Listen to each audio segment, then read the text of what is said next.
Bom dia, meus queridos amigos e amigas da Sala 57. Que bom conversar com você nesta manhã, terça-feira, véspera do nosso encontro especial do meio da semana, que é o nosso jejum e oração da quarta-feira. Aqui quem fala com você é o seu amigo Wellington Ribeiro, e para mim é sempre uma satisfação, juntos, através da palavra, buscarmos a nossa alimentação espiritual, buscarmos a nossa orientação.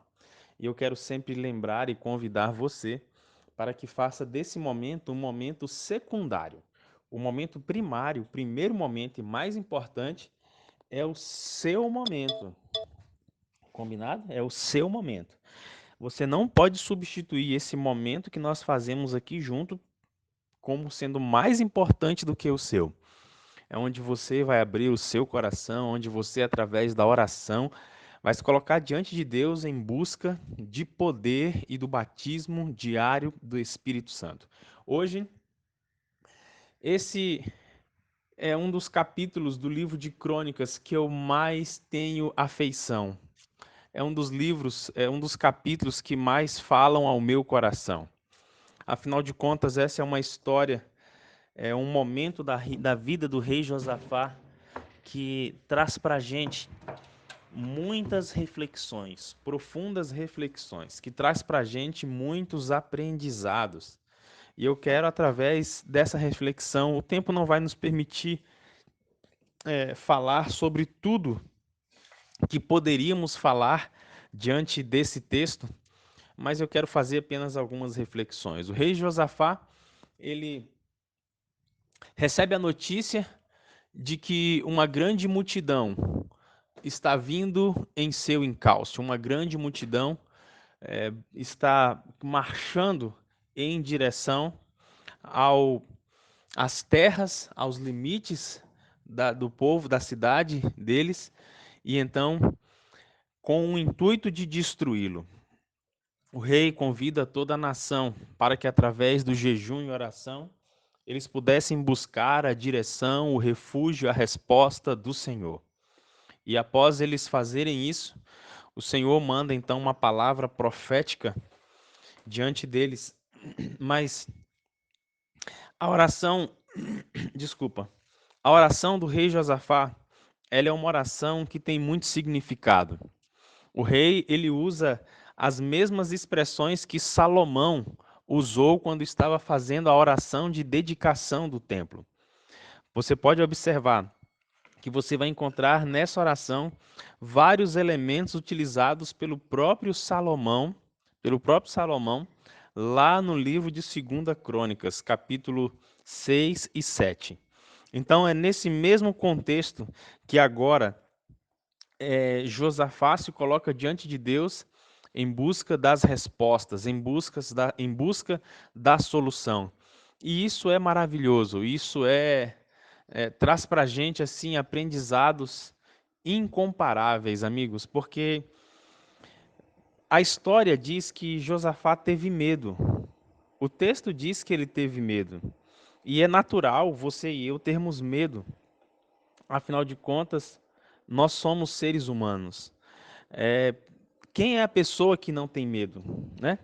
O medo, ele muitas vezes vem de formas diferentes.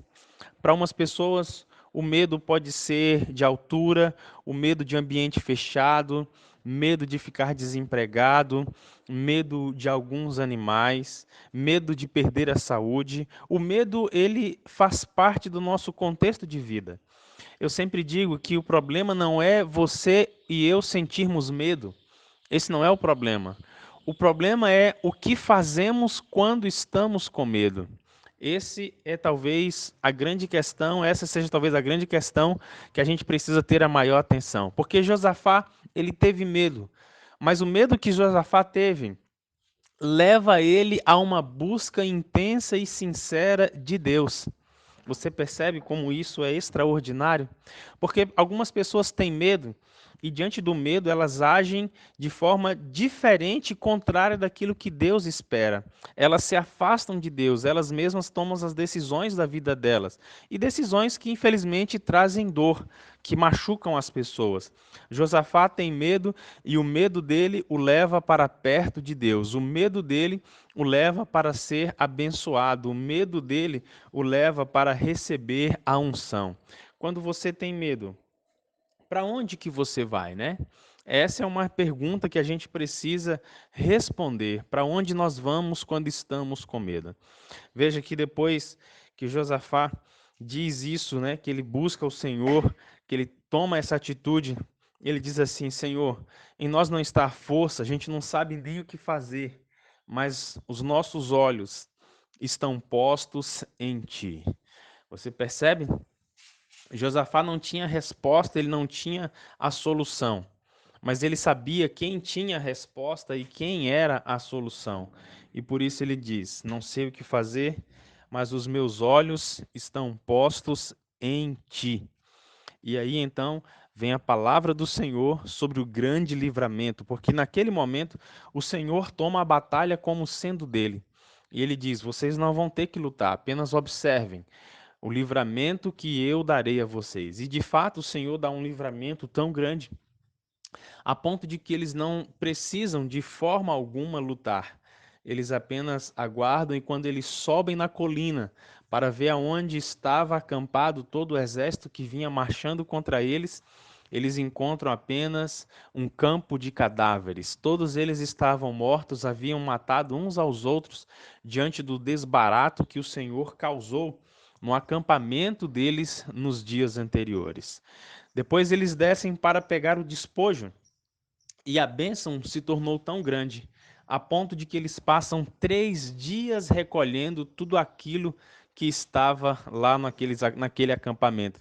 E aquele vale, que se chamava antes, que era um vale de apreensão, de medo, passa a ser chamado Vale da Bênção. Que coisa extraordinária, né? Vale da Bênção. Querido amigo, querida amiga que me escuta, talvez você esteja enfrentando uma situação que seja desafiadora demais para você. Talvez você esteja com medo diante do seu coração em relação ao futuro, porque você olha para o futuro e não encontra as respostas que você gostaria de ter. Talvez seja um diagnóstico desfavorável, talvez seja a sua situação financeira, a situação emocional ou relacional sua ou de seus filhos. Talvez seja a falta do dinheiro, talvez seja a falta de respostas de Deus, até mesmo disso. Mas eu quero dizer a você, independente de qual seja a sua situação, que seja contrária, eu convido você nesta manhã a manter os seus olhos fixos no eterno. Josafá disse que não sabia o que fazer, mas os olhos dele estavam postos no Senhor. Você também não é obrigado a saber o que fazer, mas você pode deixar os seus olhos fixos no Senhor. Isso você pode, e isso é totalmente possível de você e eu fazermos. Agora, ao fazermos isso, você e eu precisaremos esperar que o Senhor lute a batalha que Ele está dizendo que é dele, e que Ele traga a vitória, e que Ele transforme o nosso vale de aflição, vale do medo, num vale de bênçãos.